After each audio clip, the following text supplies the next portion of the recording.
Last Crusade is better than Raiders of the Lost Ark? Of course it is. Of course it is. Of course it isn't. There we go. Okay, who likes Indiana Jones? Me. Me. What's your favorite one, James?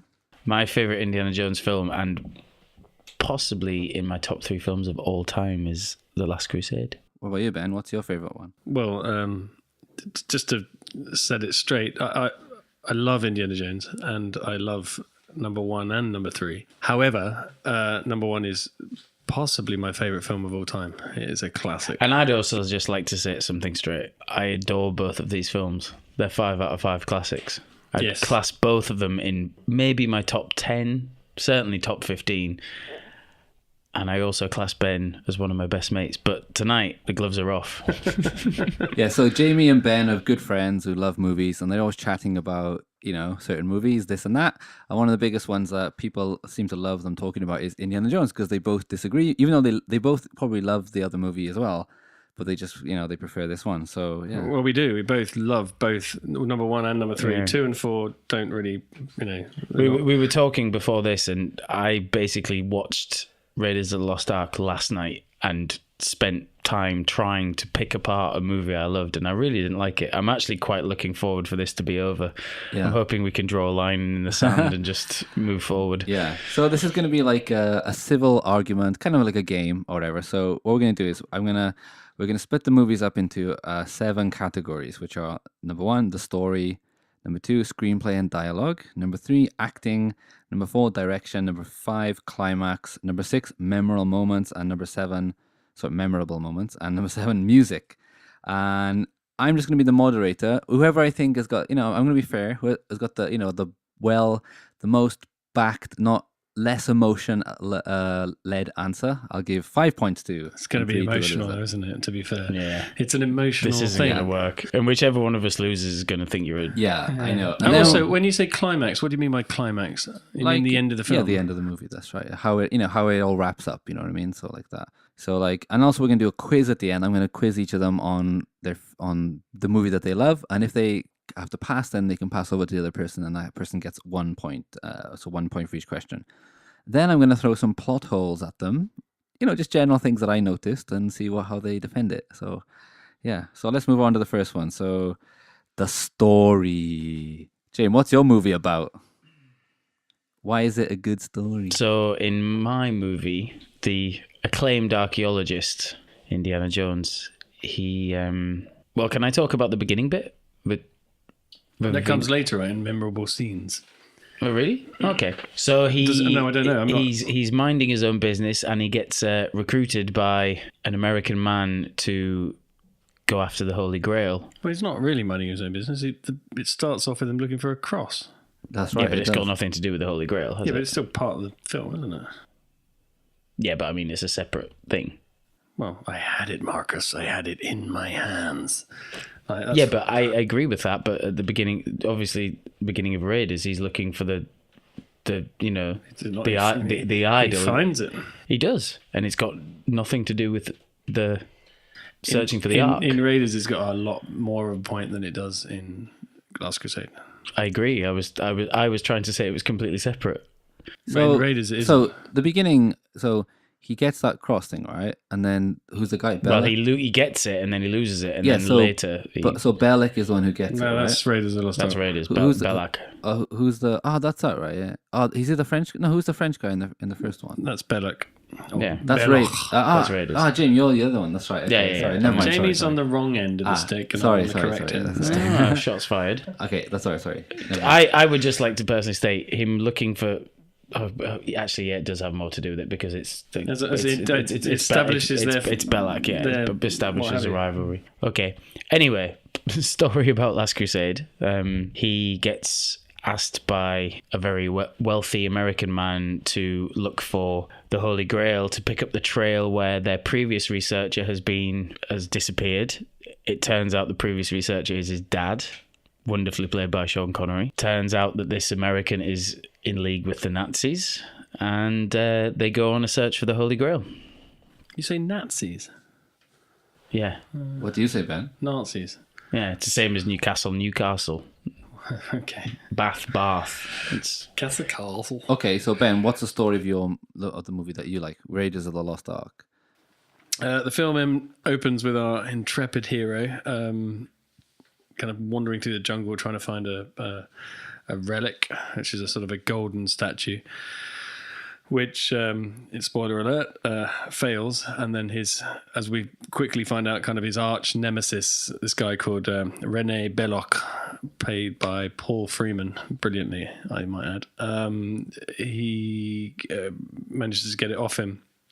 And then he goes back, and then we discover he's a university teacher or professor or whatever you want to call it. And then two American, are they FBI, CIA guys? Or something anyway. They secret agent people. They approach him and they're like, "We're looking for," the Nazis are looking for the Ark of the Covenant. At which point, essentially, Indiana Jones. And his old teacher.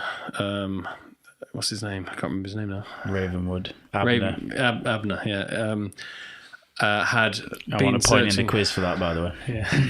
His old teacher had been searching for it and had a clue. At which point Indiana Jones goes off to kind of find Ravenwood's daughter, who was Indiana's old girlfriend, and she now has that clue. He then kind of gets the clue, and then he kind of goes after the Covenant, and many adventures happen.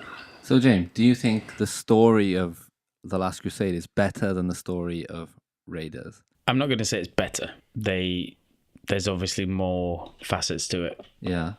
Just the fact that his dad's in there, the fact that there's old characters from Raiders of the Lost Ark that they develop a little bit more. Marcus Brody and Salah have more of a... Yeah. So how do you feel about that? That's the third movie, right? So they've already had two movies setting up the third one. Well, Raiders and Last Crusade are very, very similar in the way that they both have Nazis in them. They're both chasing religious artifacts. Yeah. Temple of Doom, which was in the middle, is completely different. It's odd. It's an odd film.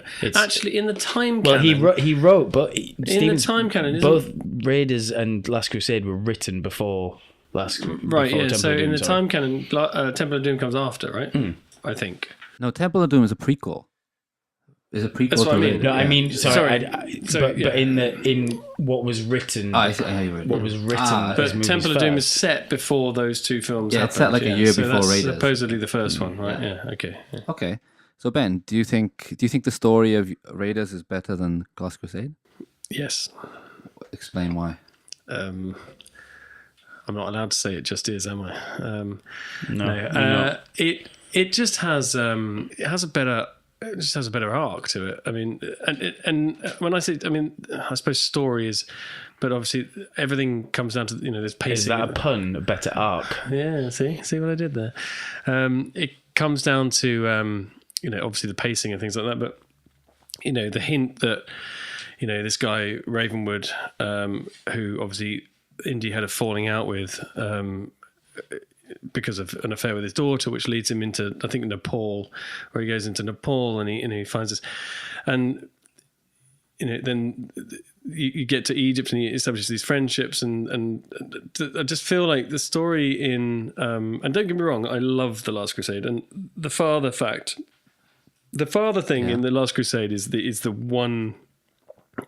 If you took away that character, which is essentially the love story of The Last Crusade, right?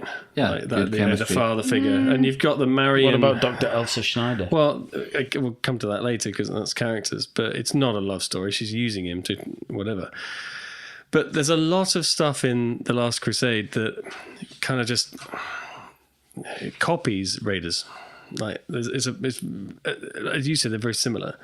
Like, but they really are that similar. It's almost like, okay, well, that worked in the first one. We'll do that one in the second one. Oh, that worked in the first one. We'll do that one in the second one.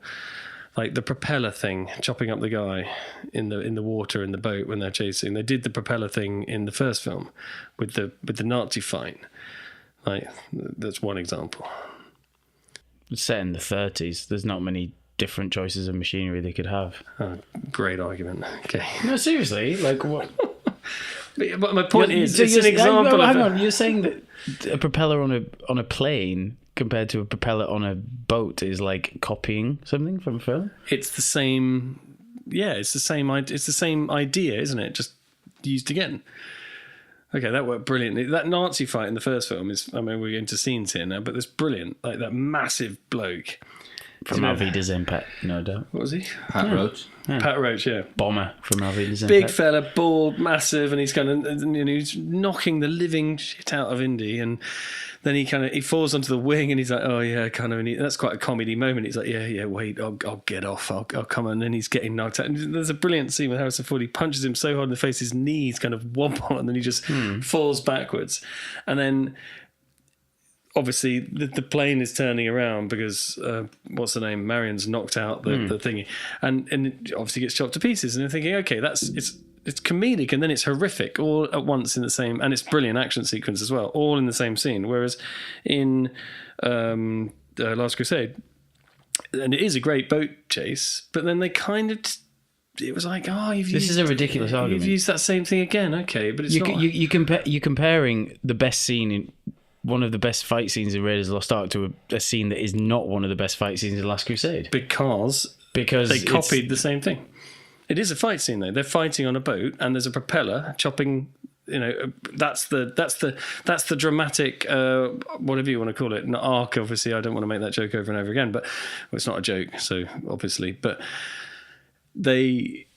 Okay, so there's a propeller. The tension is the propeller. Oh my god, the propeller! And I remember, and again, we watch these films. All of us watch these films again this week to and I was thinking, oh my god, they just. But the propeller in Raiders goes on for about. That's always there in like a 6 or 7 minute fight scene. In Last Crusade, it appears and then it's finished.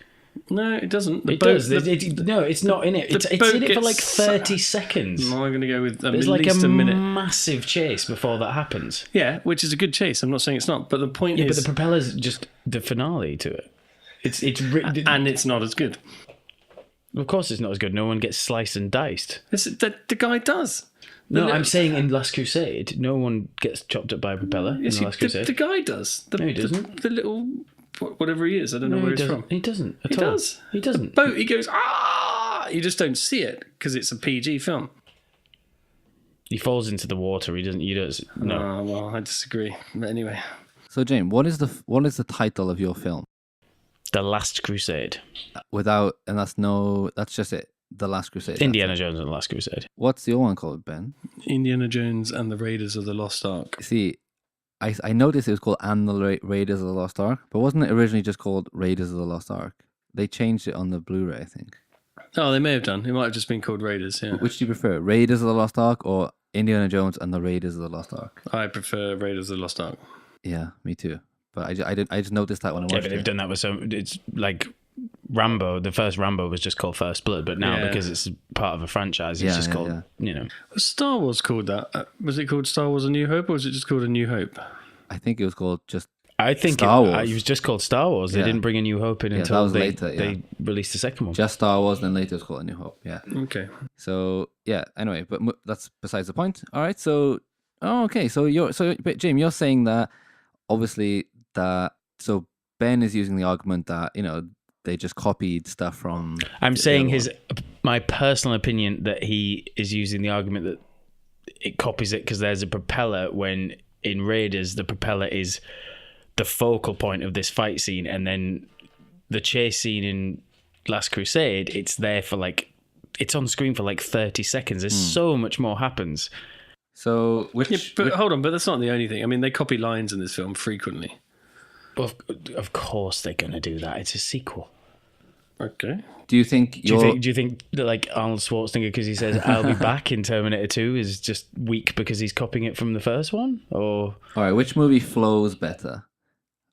Which is the more Raiders. I'll let Ben explain why. Raiders is a perfect action adventure and then character development film. It's perfect. How is there any character development? What do you mean? He's completely just what he is from the beginning of Raiders to the end. There's no change in him. I totally disagree. Okay, so tell me why. All right, in the very opening scene, which I think, by the way, is the best reveal of any character in cinema history, even Darth Vader, which is amazing as well. You get him. You're trekking through the jungle. You don't see who he is. You just see bits of it. He's picking. He's taking like poison darts out and just tipping the end of it. And you see really slowly. You see his leather jacket. You see his hat. You see his shadow. You see his whip. You see his gun. So you're kind of like, okay, this guy's an explorer. This guy's whatever he is. And then. He gets to that point when the other guy that he's with betrays him and pulls a gun kind of thing. This is before he's even got to the cave.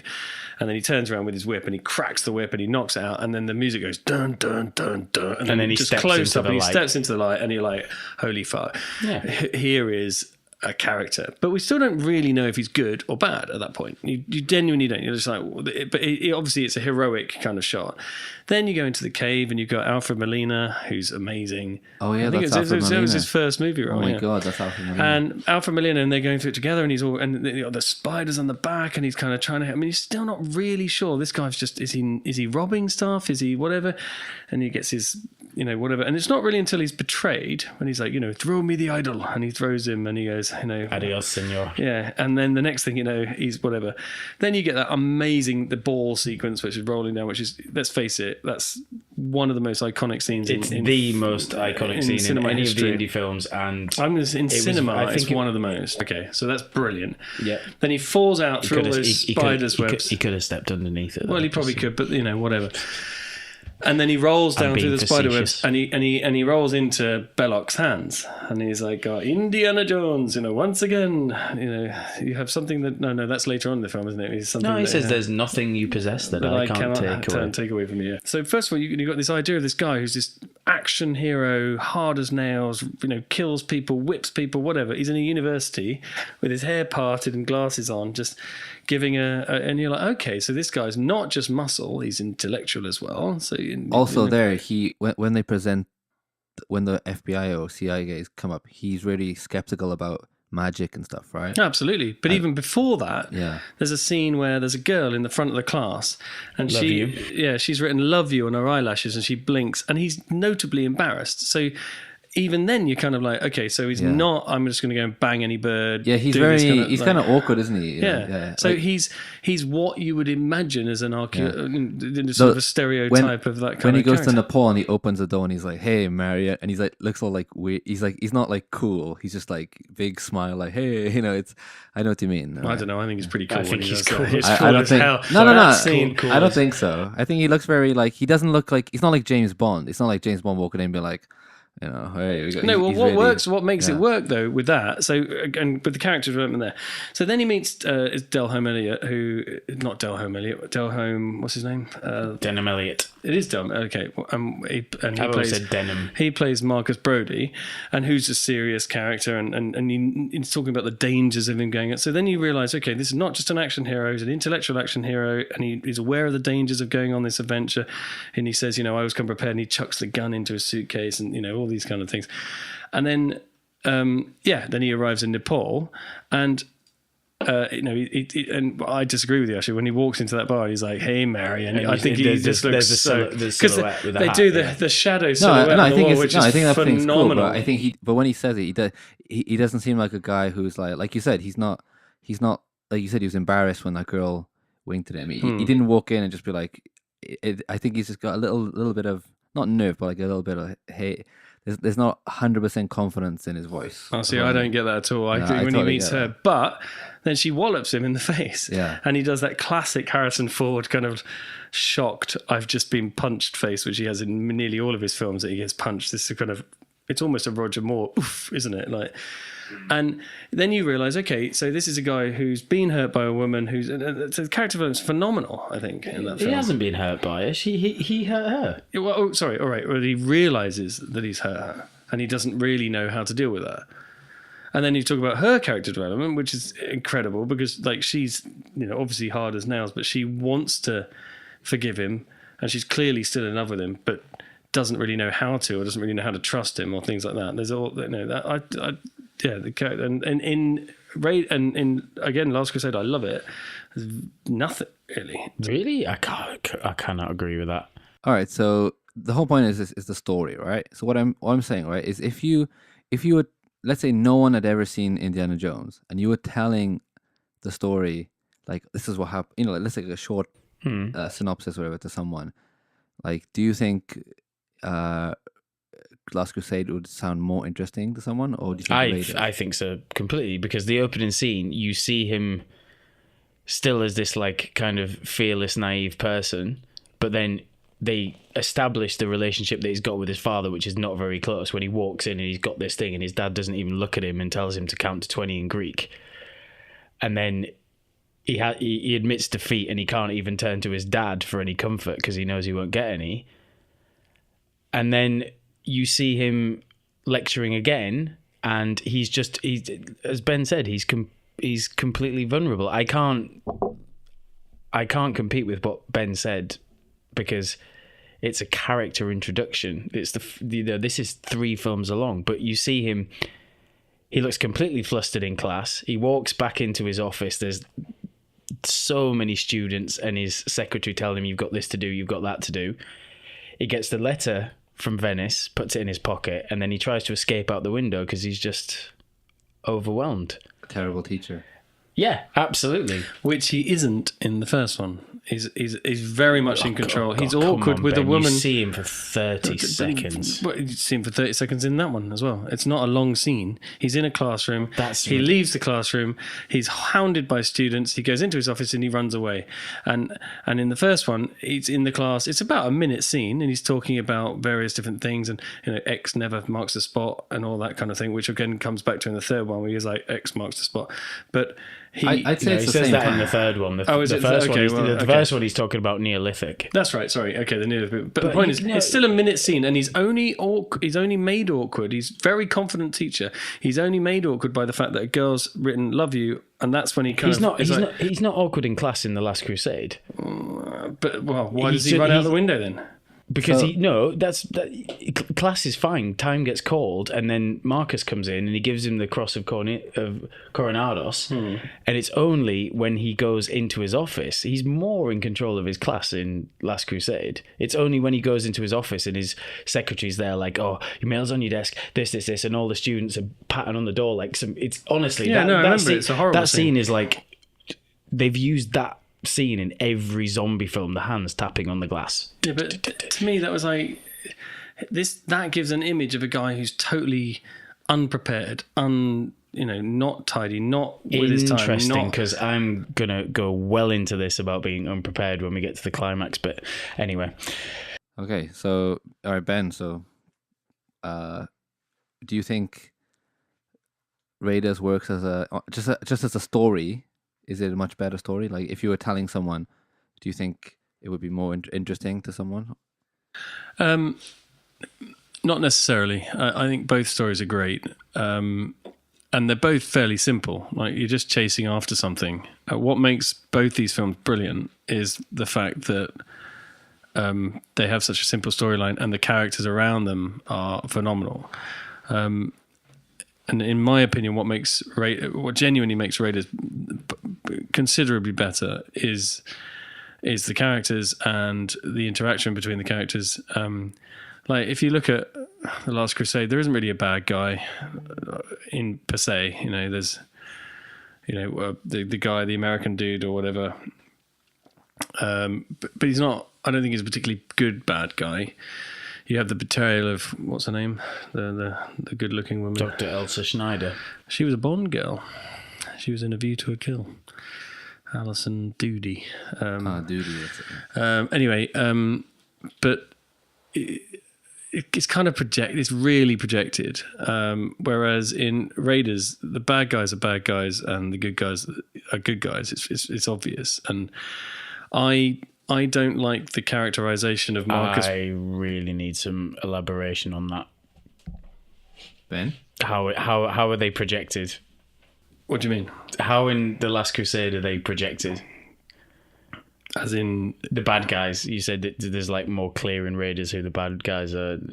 How? Okay, well, in Raiders, the very first, when he falls out of the thing, you meet Belloc and you know clearly this is a guy who's got a thing. Then about halfway through the film, they have a meeting in a cafe, which is a fantastic scene. The two of them are sitting there, and he goes, what does he say? I am a shadowy version of you. I'm a shadowy reflection of you. Yeah, which is a brilliant line. Now you're getting nasty. Yeah, exactly. But in that scene as well, like in Raiders, like Harrison Ford, he's so pissed off. He wants to kill him. He's like, these people won't care if I kill you and all the rest of it.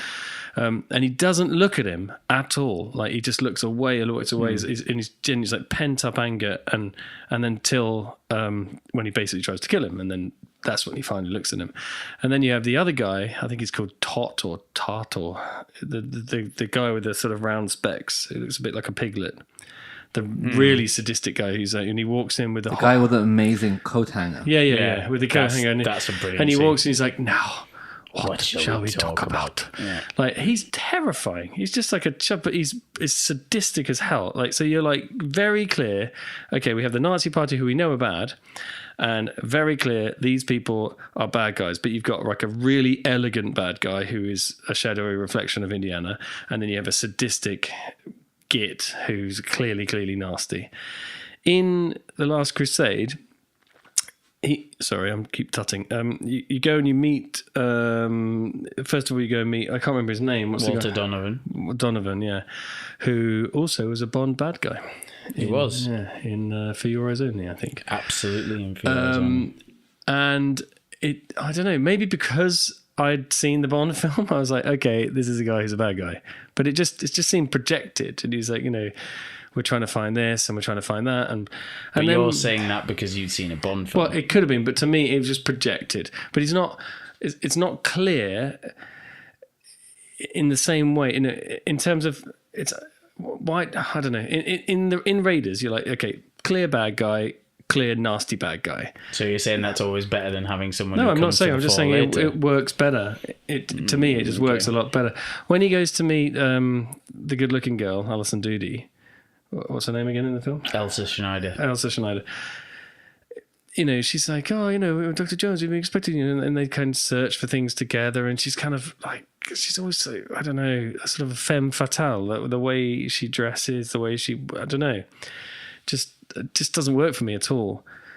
And then at the end, well, we're skipping it very much ahead, but I don't like the way that all, but there's no out and out clear, we're a bad guy. And I'm not saying that's a bad thing, but to me, it just works much better in Raiders. You have two opposing bad guys. You have a really elegant, basically same as Indiana Jones, wants the same thing. They both want to see what's inside the art. They both want to have this something. But this guy is willing to use, because he doesn't believe in what the Nazis are about. Like, he shows, what's the word? But it's the same with Donovan in Last Crusade. He doesn't give a shit about and the Nazis. Elsa is the same too, right? Yeah, she's Austrian, right? She's the same as Belak. She's not. She's more in tune with Indy. Because she believes in archaeology, and then you've got Donovan, who's just there because he wants power and the glory for himself. He even says it. He says, the Nazis, is that the limit of your imagination? Oh, yeah, he does, yeah. He says, I'll be drinking my own health when he's gone the way of the dodo. So I think there's many more facets to the bad guy, just because it's not there in the opening scene. But it works so well in the opening scene. And then that cafe scene as well. The cafe scene is amazing. The cafe scene is... But... Actually, but nothing. It's an amazing scene. All right, so for the story, James, are you saying Raiders or Last Crusade? Honestly, which do you think is the better story? As a simple, not a screenplay, just as a simple story. Well, as a simple story, I'd have to concede defeat and say Raiders, because Last Crusade is a development of a character with his dad. Okay. Yeah. Well, and a point on that as well. There are brilliant, like the opening sequence of Last Crusade and the opening sequence of Raiders. They're both fantastic, but the opening sequence of Last Crusade ticks points that have been referred to from Raiders. So as Jamie just said, like it is a development of a character. But I also think the opening scene of Last Crusade establishes his relationship with his dad and establishes why he's so independent, and it also gives it, makes you understand that like he hates losing. Well, yeah, but there's also the point of there's that brilliant scene where it's. I wrote it down actually in my notes. It's, and it establishes his fear of snakes, which, if you notice, when they find them looking for the cross of Coronados, his friend has got a snake crawling on his lap, and he picks it up. He's like, "It's only a snake." It's only when he falls into the literally the pit, tray, tank, or whatever of snakes. Yeah, but so that's my point. So they're just ticking points from the first film. They have to do that. But what is brilliant about that is, I wrote it down, is the reverse expectation. So at the beginning, he's trying to get the cross off the guy, and you see, like in the first film, you see the shadow of the guy with the jacket and the hat, and he's got all those. And you're like, oh, that's Indy. That's Indiana Jones. Cool. Like, and this little kid's gonna bugger it all up, and then you're kind of like, oh god, it's not Indy, and you can see Indiana Jones is, as a kid, the respect, and also from the same guy, like the respect for that guy. So that is I think that's a great scene. Like that's why he decides he wants to become that kind of adventurer kind of thing, but for very, very different reasons, not for money, but for whatever. But the story as a whole kind of is it's a story about a guy essentially making up with his dad amongst an adventure. It is though. Is Raiders not just a story about a guy rekindling his romance with an old girlfriend based around an adventure? I mean, no. How? I don't know, because the climax of the movie is him and his dad. He says to his dad, Sean Connery says, "Just let it go," right? And that moment is like the emotional point. We shouldn't talk about this. No, it's fine. It's not. This is not. It's just as you go. But as I'm saying, in the end of Raiders, it's more about the. I also think the arc, that.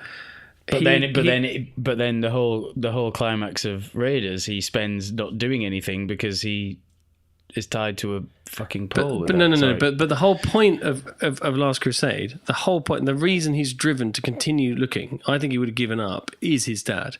He goes after it. There's a line in it that doesn't even say. He goes, I wrote it down again because it annoyed me. He goes, sorry for the paper noise. He goes, I'm going after Dad.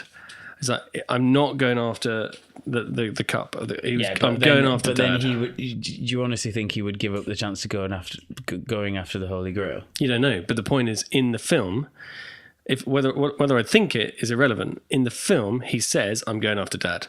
So therefore, Dad is priority, which is not a bad thing, obviously. But I don't think Marion is his priority in the first one. There are points when Marion gets kidnapped, he thinks she's dead, right? He's prepared to blow up the Ark, and he says, "All I want is the girl." She's way more of his priority. Yeah, and then he goes, "Okay, Mr. Jones, do it. You blow it up." Yeah, and of course, then he loads the thing, and of course he bottles it. But you could also say the same way he wants to get them free after he breaks his dad from the castle, and his dad's like, "Oh, the diary's in Berlin," and he argues with it. But he eventually goes. It's the same thing. Not one of them is. How is that the same thing?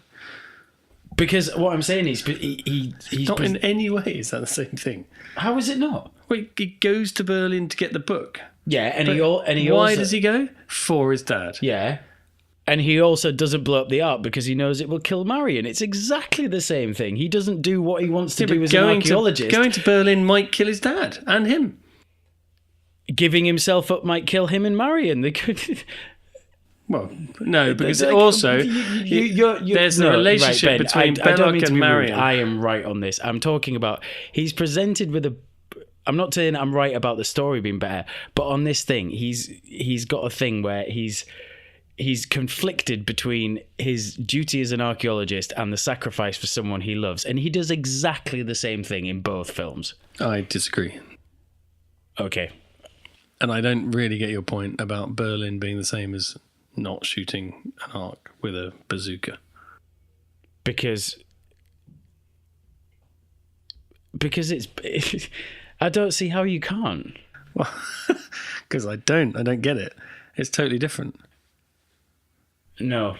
Well, how is it? So basically, he's like, I'm going to blow up the Ark, Belloc. And he sits there and he's like, you want to see what's inside here as much as I do, Mr. Jones. And he does that and he's charming. He's like, okay, go ahead. Blow it up. And he does nothing. And he just lowers the weapon and then he gets kidnapped, right? Yeah. How is that the same? Because he's doing something because he wants to protect a loved one, but then his curiosity gets the better of him. And it's the same when he springs his dad from the castle. He's trying to get him as far away, and then his dad tells him we need to go to Berlin to get the book because all the clues of how we get the Grail and his curiosity is pricked. Well, I see. It's interesting you say it because for me, in Raiders, it's the curiosity, and in Last Crusade, it's for the love of his father. It's not the curiosity. No, but it's not. That's what I got out of it. When he's digging up the Ark, whatever, she's tied up in a tent, right? Mm-hmm. He goes there to save her, and then he ties her back up again. Yeah, but why? Because the Ark's more important. Yeah, they say they'll start. If they're gonna be Nazis looking all around for it, right? If I release you, they know we're here. Yeah, exactly. And we're digging in the right place, and they're digging in the wrong place. Yeah. He has a much, and again, this is not necessarily a negative thing, but the point being is the story in Last Crusade is driven by the love from his dad. The story in Raiders is driven by his desire to find the Ark. Yeah, I know what you're saying, James, but I'm not convinced about the rocket launcher part. I think he does say, give me the girl, but I'm not sure. He does. He says, give me the girl. Yeah, I know he says that, but I'm not. It doesn't. I'm not. But what's interesting is Belloc's argument there is nothing about the girl. He doesn't say, "Oh, you love her, she's beautiful," whatever. He doesn't talk about her at all. All he says is, "You want to see what's inside the Ark as much as me." It's all about the Ark. It's nothing to do with the girl at all. Yeah. All right, and that's why he lowers the thing. All right, so that's good point. But how is that different from what I was saying? Because there's other points in the movie where he didn't do. He could have, instead of saving the girl, he was looking for the Ark instead. Whereas with his dad, he's looking for his dad the whole time. He doesn't do anything other than chase his dad. Whereas in Raiders, follow his dad. Yeah, follow his dad. Sorry. Whereas in Raiders, he only goes to see her to get the medallion thing, whatever. He didn't go there thinking, oh, the Nazi's going to go and get her. He only went there. Okay, so just to establish, we're saying that what makes it a better story is that he's heartless and going after the religious artifact other than... No, I'm just saying it's a different story. I'm saying the first one is about an archaeologist chase / whatever adventure, and he goes from A to B to C to D to E, whatever. The entire thing is about finding the Ark, and it follows that in whatever way. Okay. In Last Crusade, it begins with that, and he's like, "Oh, you piqued my interest," and then he finds out it's about his dad, and then his entire goal changes. It's like it's about his dad. They only go to, is it Petra? They go to in Damascus, isn't it? Syria, Damascus. Towards it, what? No, they the go very very end. They go. It's Petra, isn't it? I think it's Petra. Anyway, they only go there because his dad wants to. He wouldn't Alexandretta. have gone. Okay. They wouldn't have gone there had his dad not wanted to go. Well, I'm gonna. Maybe this is stupid. I'm gonna back up your argument even more here because he declines it, and he says, "You got the wrong Jones, Mr. Donovan. Why didn't you try my father?" And exactly, then he says, "We already have. Your father's the man that's missing." Which is why he does it. But I refuse to accept that Raiders is a better story because it's an archaeologist who doesn't give a flying F about anyone. That's not what I'm saying, though. I'm saying... But that seems to be what you've just been throwing at me as your argument for why it's a better story. No, okay. I'm saying that the reason it's a better story is because Last Crusade is a character development of a father and son rebonding, whereas Raiders focuses only on the story.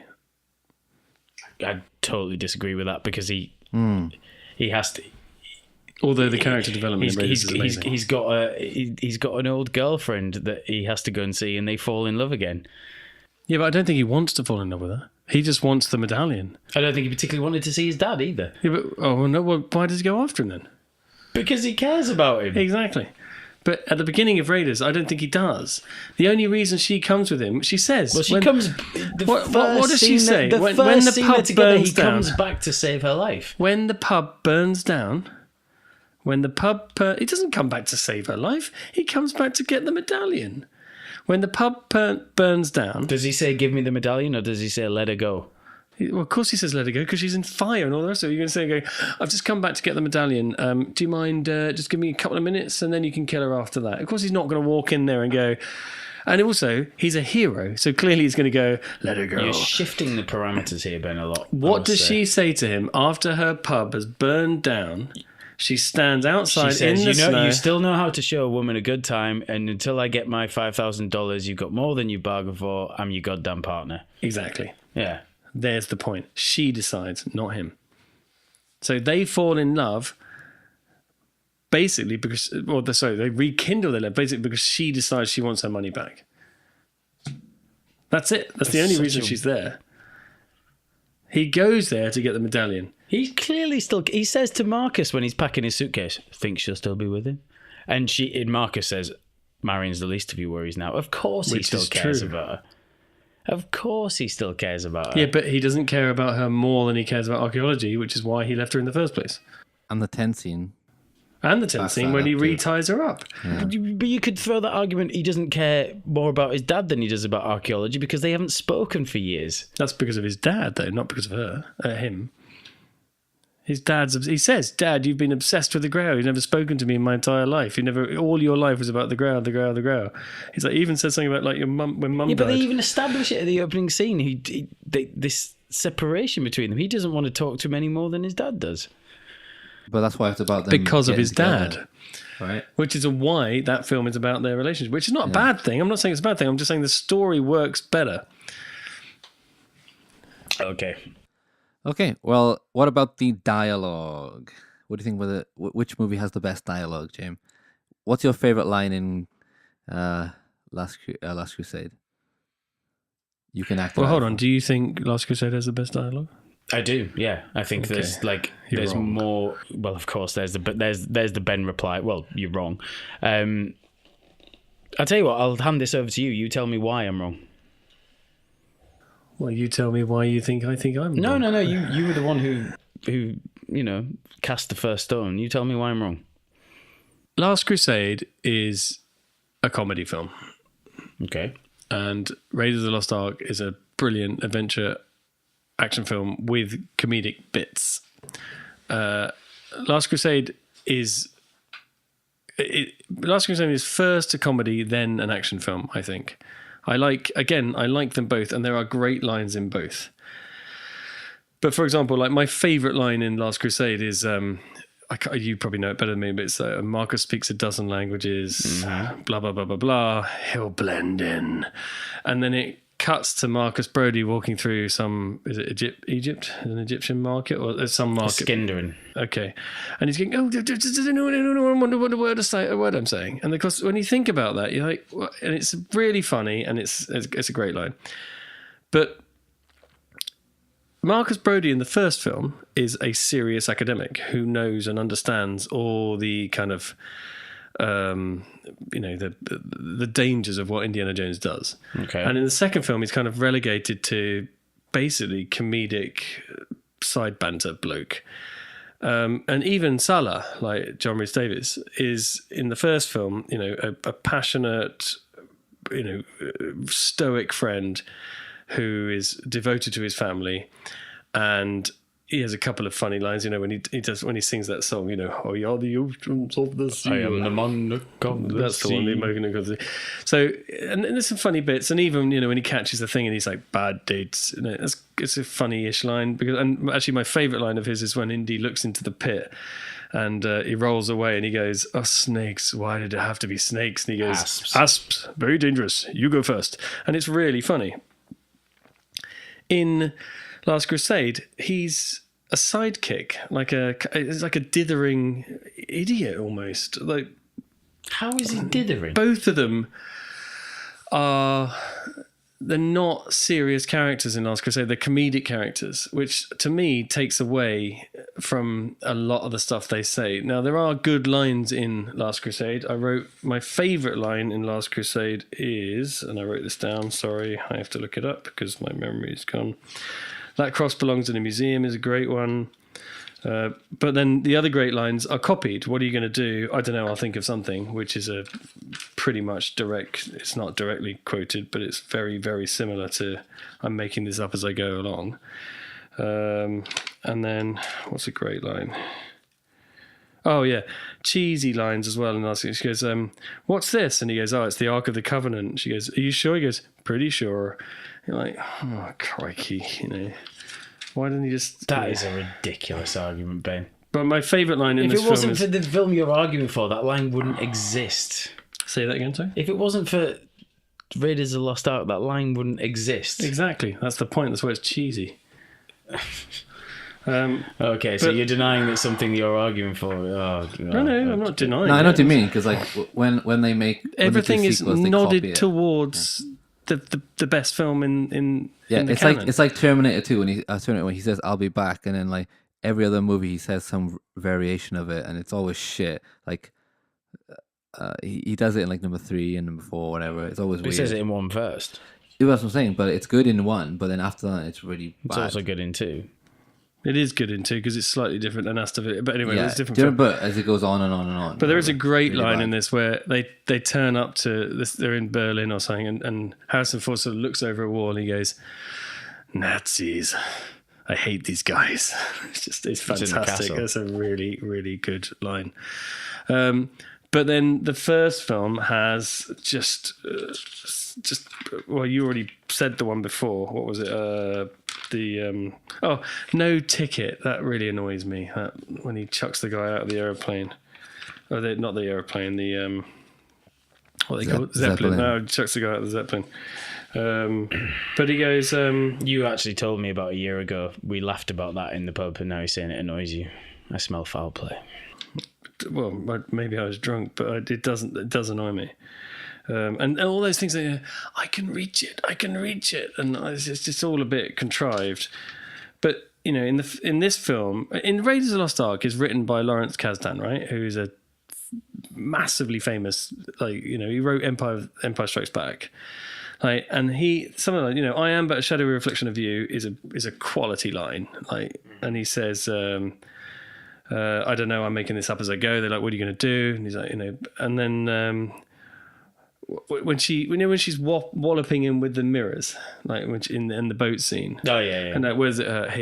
Here.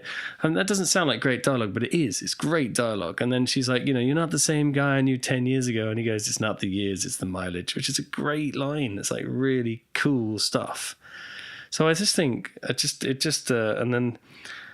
Yeah, and then that Asps line absolutely it gets me every time. What do you think is, you know, good dialogue in I think the scene where they're on the Zeppelin and Harrison Ford and Sean Connery are talking, and he says, "Do you remember the last time we had a quiet drink? I had a milkshake." And he's like, "Do I detect a rebuke?" And he's, "No, a regret."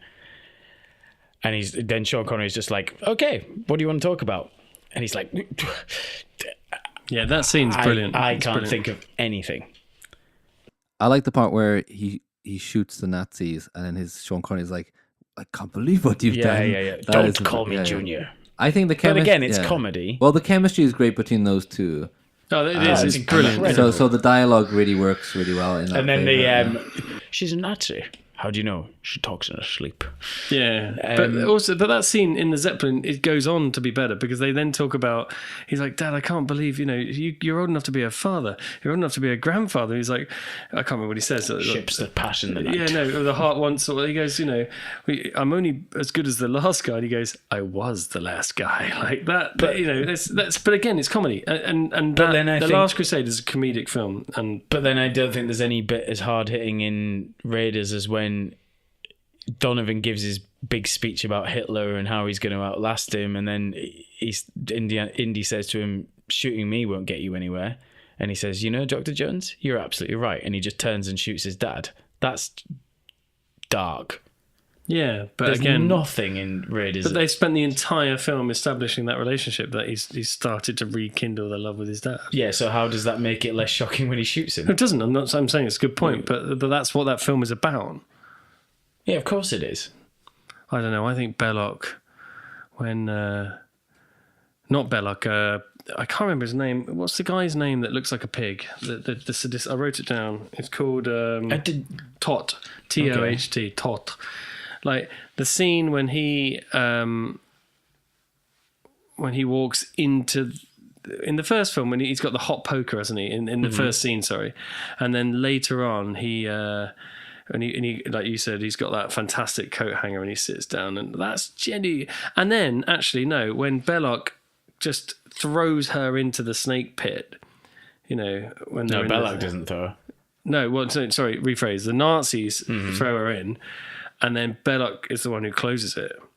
Like, that's cold as hell. It's not him who closes it. Well, he orders it to be closed. He doesn't at all. He does. He waves his hat. He literally waves his hat to be closed. He's pissed off, and then he waves his hat. He's looking away, Okay, isn't he? just honest opinion straight off. Do you think Lost Crusade has better acting, or do you think Raiders does? Or let's start with Indiana Jones first. Which movie is he better in? As Indiana Jones. As Indiana Jones. Raiders. Last Crusade. Okay, all right. Why? For me, in Last Crusade, he manages to be as single-minded and serious and angry as he does in Raiders, but then he also manages to be a bit more sensitive and funny. And then you've got Sean Connery's performance, which for me is the best performance of his career. I agree with that. And not the Indiana Jones part. But then, having said that, Sean I Connery think Belloc is one of my favourite bad guys of any film of all ever. time. Yeah, he's phenomenal. He's definitely in my top 3 of all time. Everyone else, so for me, it's everyone else is kind of much and muchness, but I'm going for Last Crusade 2-1 because I think Harrison Ford shows more versatility, and then you've got Sean Connery, but then Raiders has Belloc. All right, Ben, what do you think? Well, I think Raiders. Although there's a sidebar here. Sean Connery, I think, genuinely does give the best performance of his career in Last Crusade. He won an Oscar for The Untouchables, which he's quite good in, but it's not anywhere near as good. He's absolutely phenomenal. And there's a weird fact, isn't it? There were only like 5 years between the two of them in age or something. 12. Okay, but really, yeah, they were like Sean Connery's only 12 years older. But Harrison Ford in Raiders, I think it's the best performance he's ever done. When he's Han Solo, he's unbelievably charismatic, which he is anyway, and he's all just charm. But he's a part of an ensemble, isn't he? And when he's in Raiders, when he becomes Indiana Jones, like the level of, I don't know, sort of gravitas he brings to the role at the beginning, particularly at the beginning, and then you get the educated side of him, and he doesn't lose that all the way through, like the education side of his character and the kind of hard man character of it. I mean, we all know that famous scene where he just he can't be bothered and just shoots the guy. I'd like to talk about that scene, actually. I was hoping that would pop up. Sorry to interrupt. Talk about it. Do you know the history behind that scene? Yeah, he had food poisoning. Right. Yeah. Okay. Well, the only person who didn't get food poisoning on that apparently was Steven Spielberg, because he ate like canned beans sent over from the UK. That was it. Oh, yeah. But everyone else was really ill. And as much as there's a lot about Temple of Doom I don't like, I did like the little homage they did to it in Temple of Doom, where he tries to do the same thing but he doesn't have his gun. Yeah. That's quite funny. I really like Temple of Doom. I like it, but it's nowhere near as good as 1 and 3. To me, they're all the same in a way. Have you seen the 4th one? But performance-wise, particularly Indiana Jones. No, actually, all of them. Like, you've got Delmer Elliott. Delmer Elliott. He's a really serious academic. But he's right. Aware of the. I agree with that, Ben. But in Raiders of the Lost Ark, he's on screen for about 3 minutes total. He's a main character. He's memorable in Raiders. Really memorable. Even though he's only on screen for 3 minutes, he's memorable. Not as much as in Last Crusade. Yeah, but he's in it much more. That's what I'm saying. But even that 3 minutes is really memorable. Anyway, but Salah again, John Rhys Davies is a fantastic character. He's like a loyal friend. I know we touched on it before, but I just think Harrison Ford, he has that weariness, which is comedy in Raiders, and so the scene that we talked about before, the fight scene with the propeller, when he gets walloped all over the place, and he keeps kind of getting up for more, but he's kind of weary and okay, God, I know I've got to carry on doing this, and it's funny. And then when he finally kind of gets through all that, he's like, they're like, what are you going to do? And he's like, I don't know, I'm making this up as I go, kind of thing, which is, it's also funny. So there is a comedic side to it, but his serious and his gravitas, and that scene on the boat with Marion when they kind of finally and she's whacking him with the mirror, and then it's really emotional. It totally opens up who he is emotionally, and then 2 minutes later he's swimming across to a submarine and he's waving his hat in the air, and I've found him. That submarine part's weird though, isn't it? I can't. But he's way more like serious and comedic in Last Crusade. See, I don't get the serious parts. What about when his dad gets shot? Yeah, that's one part. Weren't we just talking about parts? Surely one part is better than no parts. Well, I did say parts. Like right, this is a ridiculous argument. Most of his performance in Last Crusade is comedic. Okay. Not when his dad gets shot. Literally the last 20 minutes of the film, not at all. I'll give you that, when he's walking through... Maybe the last 30, 40 minutes, even the bit with the tank. Yeah, that rock. I mean, God, that still annoys me. He picks up a rock which just fits perfectly into the tank's gun hole thing, and then it blows up the tank. Even the end, when they all think he's fallen off the cliff... and they're all going, oh my God, he was sad. He was, oh, my son, And then he kind of climbs up 2 meters away. That's a comedic scene. He plays that for comedy. He stands over and he's looking down next to them, kind of all a bit shaky. He plays it for comedy.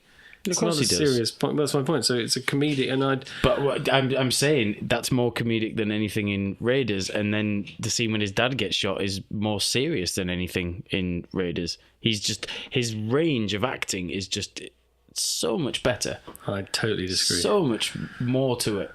But for me, in Raiders, it's more believable. There's so much stuff. Believable is probably the wrong word, but I was going to say it's more convincing. Everything they do, even when they escape from the Zeppelin. He's like, Sean Connery's like, oh, you didn't tell me you could fly a plane. And he's like, fly, not land. And then off they go, kind of thing. And then there's that horrible scene in the tunnel with the birds. And that's not in the tunnel, is it? But they go through the tunnel. That's brilliant. That's one of the funniest scenes in all of the films. Funny, again. So it's a comedy film. But I didn't, when you watch, I love it. But Indiana Jones to me is not a comedy. Shouldn't be a comedy. Like the Indiana Jones and Raiders of the Lost Ark, or just Raiders of the Lost Ark, whatever you want to call it, is an action adventure film, and that's what you sign up for. And Last Crusade is a comedy film with action and adventure in it, and the performances reflect that. All right, good points. All right, totally disagree. That's okay. All right, what about let's go into just in general direction, because none of us are directors, so it's kind of hard to talk about. I've got nothing to add to this conversation. Yeah, so let's skip that part. But all right, let's go into the climax. Which movie has the better ending? Okay, Ben. You want to go first, or do you want me? You go first. Off you go. Okay, so end of Raiders of the Lost Ark. He basically tries to blow up the Ark to save Marion, bottles it. You think he does that to save Marion? Yeah. It's a bluff. It's a bluff that doesn't work for him. But I don't think it's to save Marion. It's to try and get anyway, he basically, whatever his plan is, his plan was not to get captured, and he does get captured, and then he spends the rest of the climax tied to a pole with his eyes closed. And then what also really annoys me was how the hell does he get off that island? He's tied to a pole by Nazis. They were quite efficient. They probably knew how to tie him to a pole.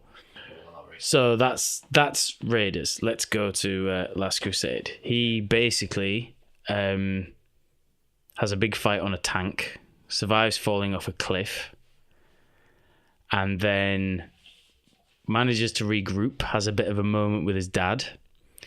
They go to this place, gets captured. He watches his dad get shot in front of him. Also, I'm dealing with having his heart broken by a girl. He manages to use his archaeological skills to navigate his way through these 3 booby traps, uses his knowledge to choose which is the Holy Grail.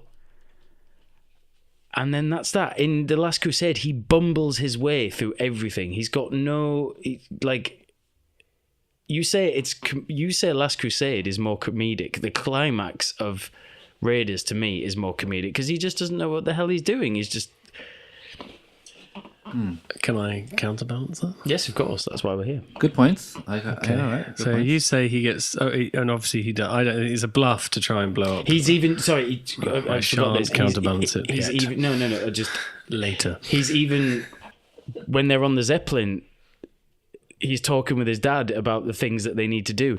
He pre-plans that he knows he needs the diary. He's prepared and he's thrown all these curveballs and he still does it. In Raiders of the Lost Ark, his original plan fails and then he spends the rest of it tied to a pole. I mean, imagine if you went round to call on your friend when you were a kid and the mum was like, oh, he can't come out tonight, he's doing all this. You'd be like, fair dues. But if his mum said, oh, he's in the back garden tied to a pole with his eyes closed, you'd be like, all right. Okay. That's one of the most ridiculous Ben, come on. similes I've ever heard in my Ben. life. I literally, I know that's ridiculous. I just said it because I want to hear your I hope counter. you leave that in, Counter. Ashley. Well, the counter argument is almost exactly the same as what you said, but just in reverse.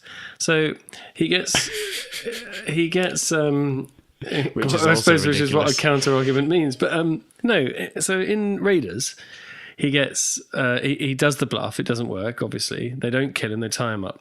They open up the thing. He knows, and in your words, he uses his archaeological, experience or whatever.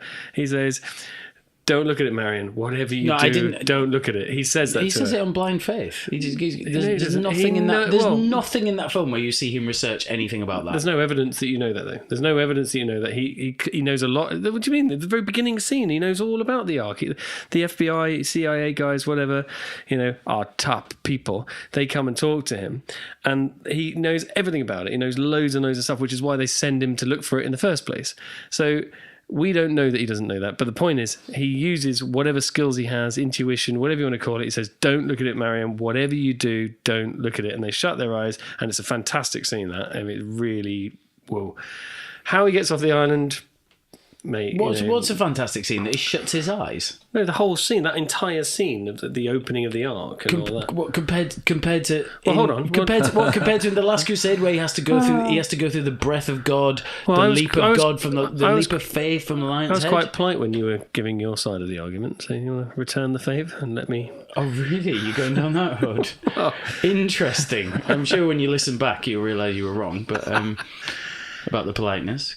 Sorry, continue. In the Last Crew, and then obviously in Raiders, then he gets betrayed by the American government, which is seems to be a thing. Then in the Last Crusade, not to Indiana Jones, just to people in general. I mean, in the Last Crusade, he walks through all those things. But again, it's not necessarily his schools. He's got his dad's book there, and his dad's been shot, and he's lying there, and his dad's going, in the Bible, Jehovah starts with a J or something, or with a Y. Yeah, but Indy can't hear that. Yeah, but the way it's directed and edited, it literally sounds like they've got some sort of ESP thing going on. No, it's a really it weird. It does. It absolutely does. Are you using that as a negative? I am, yeah. I didn't like it at all. I still Why? don't. It's one of the few things I don't like about it because I'm like, well, if he is that great at what he is, then he should be able to do it himself. He is doing it himself. His dad's just but I don't. having a conversation in his own head. Yeah, but how does his dad know that he's at that Because exact it's point his at that time? diary. He's given him the information. Oh, right. So his dad knows exactly. It takes 3 minutes to get through the swordy bit where his head's going to dip off. Okay, well, if 2 minutes to get to that part. if Indy's reading the book that his dad has written, and Indy knows it because his dad has written it, then I'm sure his dad knows it. Yes, of course. Yeah, but he might have taken, He might have forgotten it just to suit your argument. He might have taken a few minutes to have a breath of fresh air or something in between the 3 challenges. Anyway, the point is, to me it seems like it's ESP. Anyway, don't get me wrong, I like that scene a lot. I'm just saying, like in terms of a climax, there are things about that. But the real climax of that is then this tank chase thing. That scene is great. I love that scene when he goes through all that. Then they have this tank chase thing, which is basically just a comedy, like chase thing across the desert when they're throwing rocks into tanks. And That's 25 minutes before the climax of the film. How's that the climax? Well, to me, that's the climax. Well, it's not, because there's 25 minutes of it afterwards when they get into the place and he has to go through the booby traps, find the Holy Grail, meet the knight. Well, see, I would say the major climax to Raiders of the Lost Ark is the chase scene on the road when he gets on the horse and he's like, I'm going after those trucks. That's an amazing chase scene. So I do like it, but why didn't the trucks just stop? Well, because it's a film. Yeah, but Very much the same way the tanks didn't stop in Last Crusade. They all could have stopped and just shot the shit out of no, but everything. but they're just on a truck. If I was me, I would just stop the truck, take my gun out, and I mean, he saw him on the front of the truck, right? Why don't you just stop and shoot him? But whatever. Well, Indy does do that, doesn't he? Well, yeah. Well, he literally hammers on the brakes and a guy kind of falls off the front and he goes over him. Yeah. So I suppose that is Indy's clever and they're not, perhaps. Okay. But there's a lot of them. The guys in the front, Belloc and another guy are in a car in front, aren't they? A Rolls Royce, I think. And they're waving them on. They're going, go faster, go faster. And Why do they have guns? Why don't they just shoot Indy as he's on the front of the... Just let everyone stop and then shoot him. It would take 2 minutes. All right.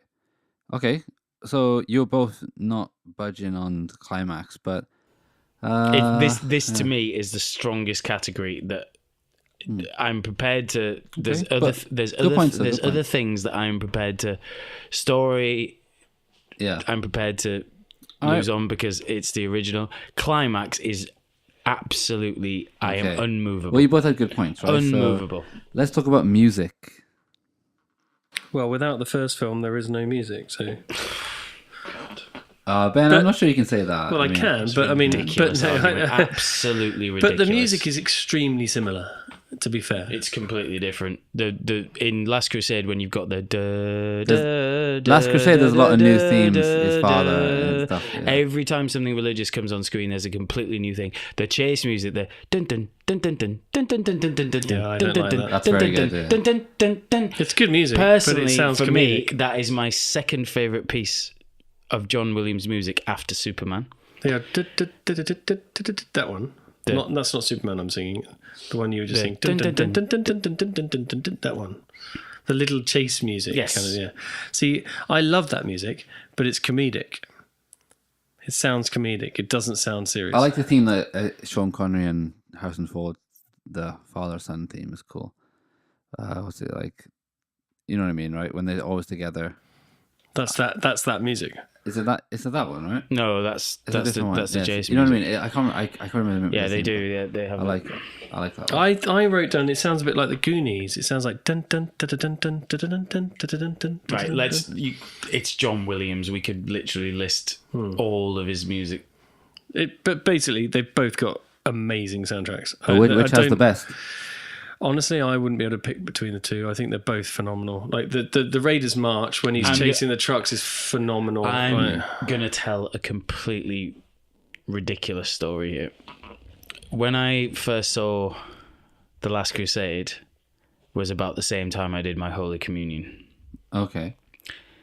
And I was a little bit scared of going into churches after I saw The Last Crusade, because of the scene at the end of The Last Crusade with the knight and when he drinks from the wrong cup and he turns into an old man. And that music, the da, da, da, da, da, da, da, it disturbed me for about 6 months of my life when I was about 10 years old.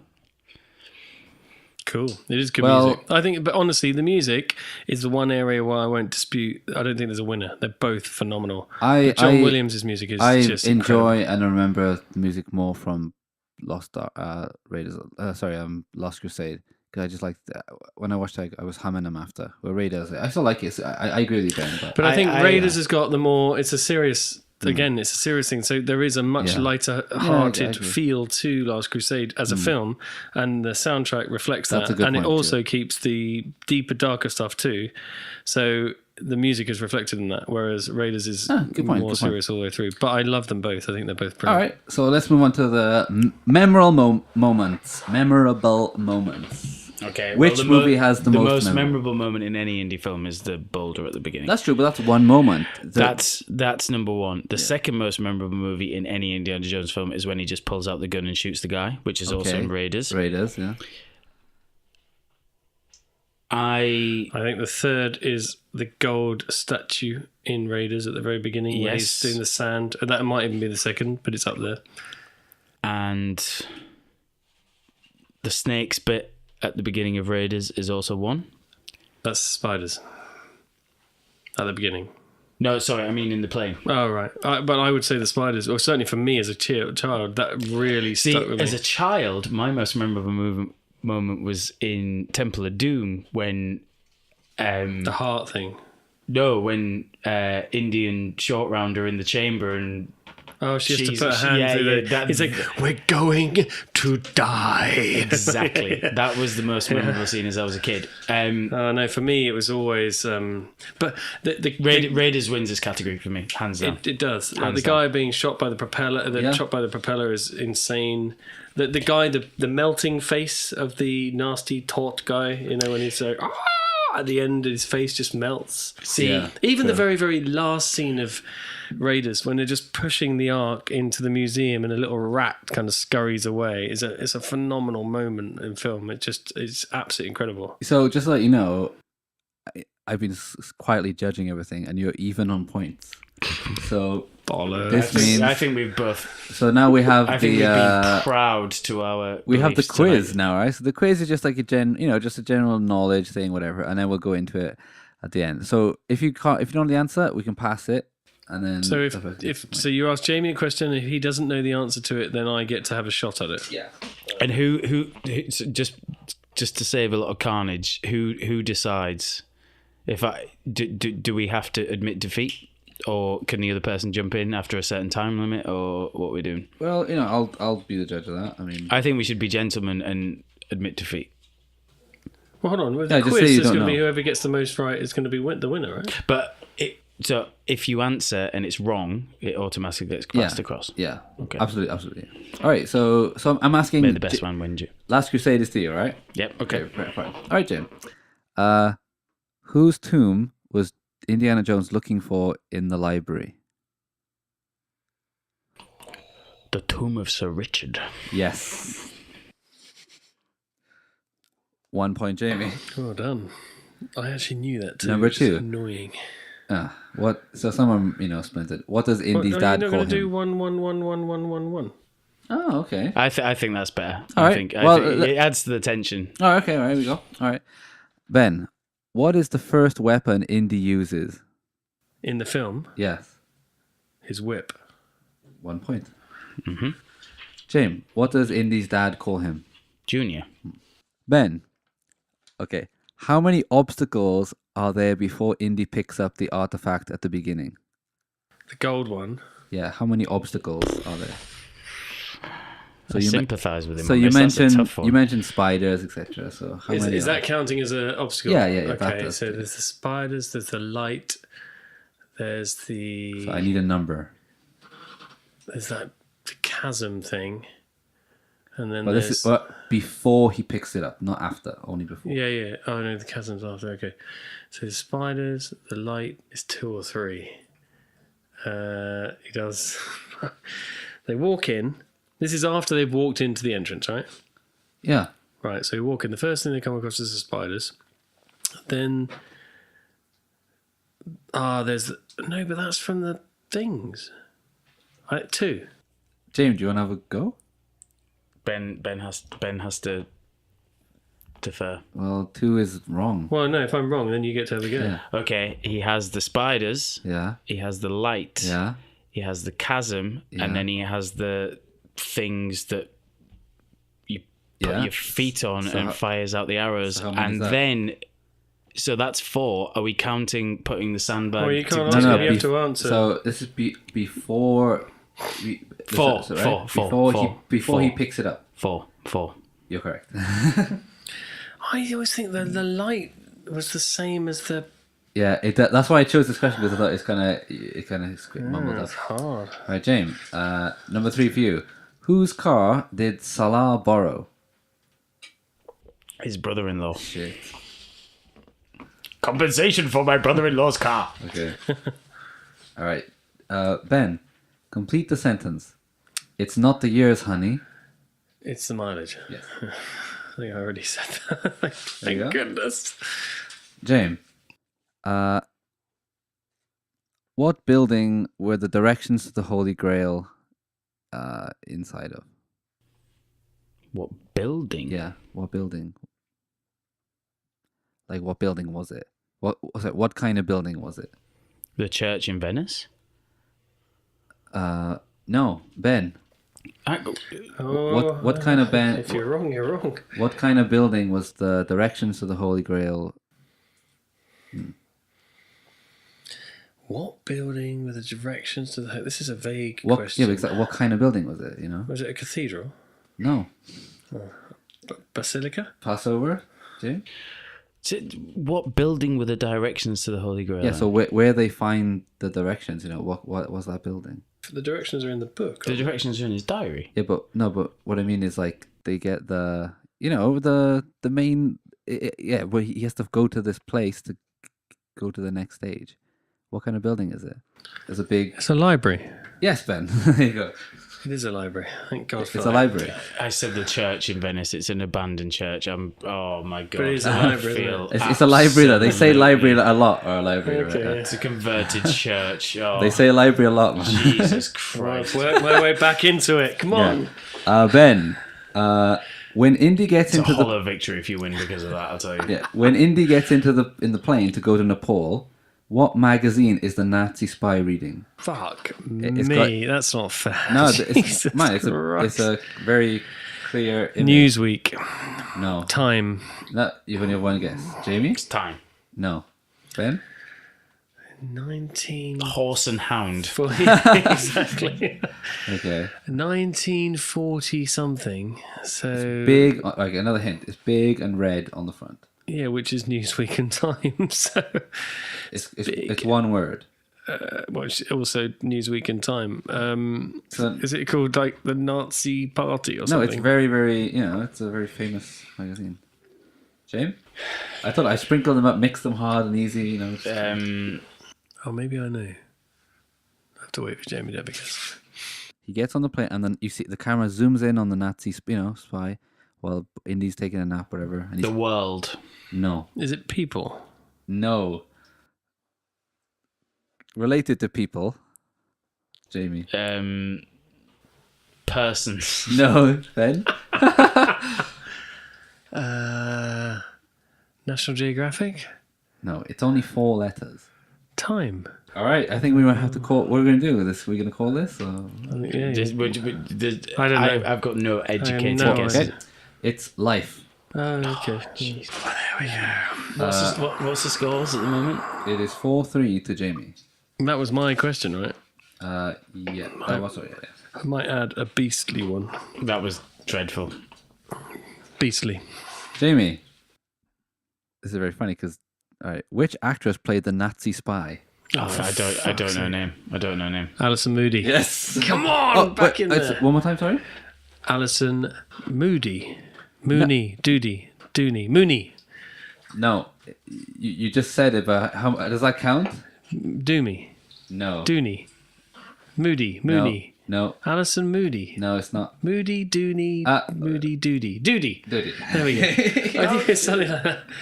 He did say it, but then he just. I also said it about half an hour ago. Yeah, that's why I thought you were going to get it then. Yeah, okay, right. If I lose because of the Nazi, if I lose because of the church in Venice or the library in Venice, I'm gonna. Hey, they clearly say it's a Basically, library. you're saying if you lose, you're going to be upset.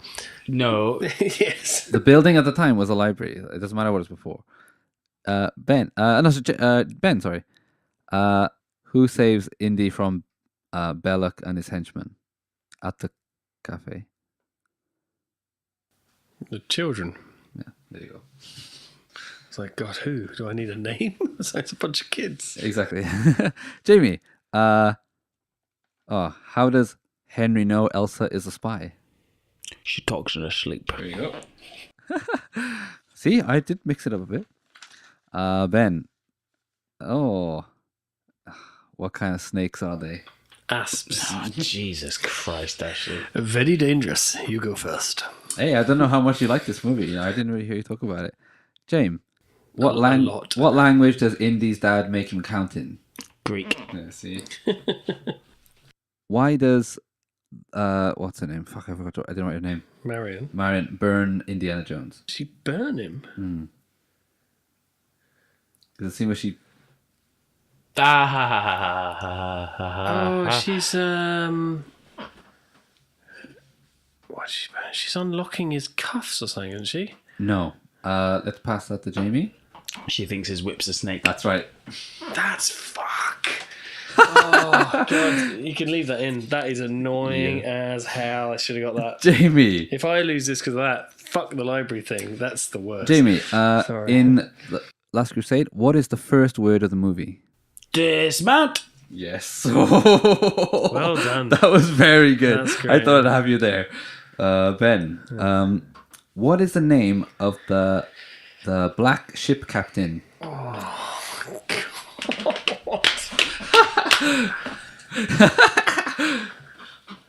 He smokes cigars. He does, but he has a name too. It's said many, many times. And it's yeah. Oh, lordy. For the record, I think my questions have been harder than yours. Of course, you would say that. Considerably. Blimey, Charlie. You haven't asked him any random character names. What was the name of the third bloke standing in the queue? Oh, listen to him. I can't heart remember. bleeds. Cannot remember. Do you remember? Jamie. Katanga. Yes. Katanga, yeah. All right, Jamie. What was the year? What was the year of the premiere? The movie premiere. What year did it premiere in? 89. Yeah. Seriously. What was the name of the ship captain? What year was it released? Hey Ben, all I heard from you. But I knew this about your film, and Well done, yeah. But Okay, Ben. I also knew that it was released in '89 about your film. So. yeah, but you didn't know that about your own film, so Okay, Ben. suck it up, brother. I think they're both Stevens films. Come on. There's three characters who are burned at the end of the movie at the arc. What order do they die in? So there's the man who, the scary guy with the black Nazi uniform. Yeah. There's what's his name? Tot, Belloc, and then we don't know the other guy's name. And that guy. So what's the order of them dying on the screen? Belloc's last. I think it's Tot second, and it's the other guy first. You're right. Well done, James. What letter does Indiana Jones step on when he falls? Well, he steps on J, but in the Latin alphabet, Jehovah starts with an I. Yeah, James, it is. I mean, I guess. Yeah. For me, I thought they were quite equal questions, but Ben, I thought you would have more. I thought you would have won more points in the main part, but never mind. Oh, nice one for you, Ben. Who is working on research for the Ark? Yeah, top men. Top men. Top. Yeah. Let's give him. I'll give him that. Yeah. All right, so technically Jamie's won because in my mind, I thought, right. So I thought, Can you give me just out of curiosity? Can you give me an equally show me an example of an equally difficult question of what was the black guy's name on the ship mate. in Jamie's? But you got it wrong and I got it right. It doesn't matter. Absolutely, exactly. well done. Jamie got it right too. Yeah. Bullshit. All right. So for I'm example, not sure they were on an equal balance. all right. So Jamie had like the tomb. The first question was a hard one. Yeah. That's a very hard name one. of the tomb. Richard. You didn't know it until I said it. No, I did know it. I absolutely it's easy did. to say now, isn't The it? building, the library thing. You fucked that one up. Which I got. The actress, he didn't know that one. Right, but it's not hard though. But actually, he got. I suppose it's not hard because I knew the answer. Which is always the way, isn't it? Like, if you know the answer, it's not difficult. Anyway, well played, Jamie. Well done. First word of the movie. I mean, That was exceptional. mean, to be fair, it's not okay, that bad. there you go. That's the one that's on a yeah. par. Okay. So Exceptionally well done. the way I had it right, I thought my opinion was Ben. The story, I think Ben, you had the more. I was convinced more by you. Mm-hmm. Dialogue, Jamie, I was more convinced by you. Acting, I was more convinced by Ben. The climax, I was more convinced by Jamie because he was very heartfelt there. The music, I thought. No, I'm sorry. The climax. Sorry, the memorable said moment. that, Sorry, was you, Ben. Yeah. And the music, I had to go with you, James. So technically, it's Seriously. even. And On Jamie the won the music, quiz. but you don't. The music's a tie. No, well, no, because it's a tie between you two. But I'm the one. I prefer I prefer the music in. But you don't get the music in the second one without the music in the first one. Oh, okay. You don't get the character in the third one without the character in the first exactly. one. Right. Which Let's is why let's pretend Raiders is the let's best. pretend I'm some guy, right? Let's I one of these Simply internet for that dickheads, reason, right? Raiders is the best. So, all right. Let me ask you something, right, Ben? For Raiders, right? Why does Hitler want the Ark? Because it would give him unspeakable powers. Okay, but so that's true, right? But That's what they say. yeah, that's right. That's right. Yeah. So is it an artifact or a weapon? Because I think the way they describe it's going to be a weapon. Yeah. All right. So why did the American government send an archaeologist if they think it's a weapon? Because he knows how to find it. Okay. But then they pair him up with Salah, Yeah. who is pragmatic, etc., who knows what to do with it. And then as soon as he's got it, and that actually happens, as soon as he Okay. gets it, they take it. So is Indiana Jones? If Indiana Jones is not in the movie, does it still play out the same way? Well, no, this is the Big Bang Theory argument. Have you seen the Big Bang Theory? I tried not to bring it up. See, all I'm doing right now is I'm playing the no, internet. but I that's mean, all, have yeah, you yeah, seen yeah. the Big Bang Theory? Oh, I've seen the argument. Yeah, I mean, it's a fan. It stands. It's the only thing Indiana Jones does is pretty much keep his eyes shut. That has a relevance to the story. The only thing he does is keep his eyes shut and call the government. See, I researched that and I That's not true. I think Sheldon's wrong here because the Staff of Ra, yeah, there's a delete. the length of the Staff Well, the of length Ra. as well. Yeah, that's No, so but true, also so- there's a scene they left out in the movie, which is the part where that he says Indiana Jones closes his eyes. So how does he know that? We talked about this earlier. we just assume he. Well, Blind actually, faith. in the deleted scene, he reads it, okay. and it says Oh, close your really? eyes. Yeah, there's but it's not in the movie, right? Interesting. So in fact, if the Nazis did get it, they would know to close their eyes when they got there. So in fact, actually, they would have survived. Oh, of course, because he actually finds the Ark, doesn't he? He's Why the is that one not? That's Yeah, that that's would be amazing. amazing. I don't Why know. that should have been But in the it's film. not in the movie. But yeah. So in fact, it wouldn't be the same because the Nazis wouldn't die because they would just close their eyes instead of doing it. So actually, it's not the same. Yeah. Okay. One other thing, Ben. Right. So I said before, at the beginning of Raiders, he's like he doesn't believe in magic. Right. He's like very like no. Hocus pocus. Yeah, But then the Temple of Doom is a prequel where he had his like heart almost ripped out by magic and yeah, stuff. but okay, but hold on. But when you're watching Raiders, you can't think about Yeah. the fact that because it was released 3 years later, like you can't go, oh well, in the Temple of Doom was 3 years That's later. true, You have to just watch it but what then it when is. if you watch Temple of Doom, wouldn't you be like, hang on, like Yeah, well, I do think that Temple of Doom. It's to no, but, me. but then doesn't that reduce Raiders? You're like, how No, not wasn't at this all. a year later? Because After Raiders that? is an amazing film, like on its Yeah. own. And this is the other thing to me about these two films. Raiders works as a film on its own. Yeah, It's the only one in the canon that works as a film on its own. Like yeah. even Last Crusade wouldn't work as a film on its own. Would you say the same about Terminator 2 or Aliens? Aliens, yes. Because it wouldn't really matter. She's just there. She could just explain, I've met these things before. So you're saying that Ripley's role in Aliens doesn't depend on the first film? No, I don't think it does. It adds gravitas to it.